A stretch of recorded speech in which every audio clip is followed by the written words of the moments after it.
In un esperimento un carrellino di massa 280 grammi viene lasciato scivolare lungo una guida ad aria compressa in posizione obliqua. L'aria compressa rende trascurabile l'attrito tra la guida e il carrellino. La velocità del carrellino viene misurata tramite sensori posti lungo la guida. Dai dati si ricava il seguente grafico velocità-tempo. Calcolo l'angolo di inclinazione della guida. Quindi abbiamo un carrellino che scende lungo un piano inclinato.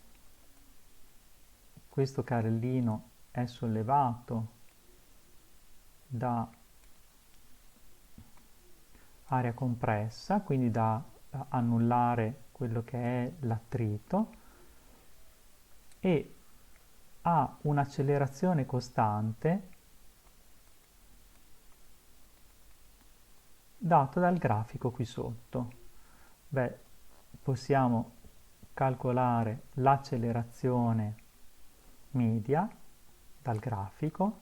L'accelerazione media sarà data dalla variazione di velocità diviso la variazione dell'intervallo di tempo.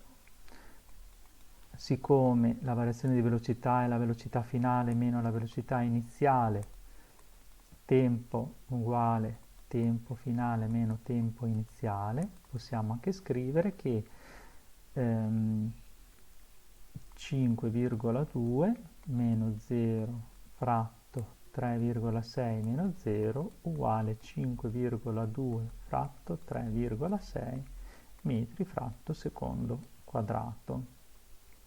Il problema ci chiede di calcolare l'angolo di inclinazione della guida. Questo angolo, sappiamo che il carrellino che scorre su un piano inclinato è soggetto alla componente della forza peso, componente parallela della forza peso al piano inclinato.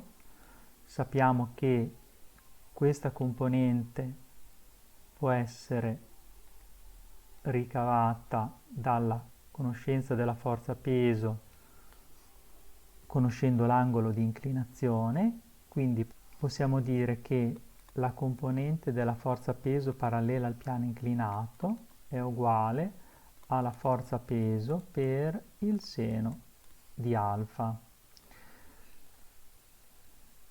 Quindi possiamo dire che il seno di alfa è uguale alla componente della forza peso parallela al piano inclinato diviso la forza peso, che li possiamo scrivere come massa per accelerazione per il secondo principio della dinamica e la forza peso come massa per l'accelerazione di gravità.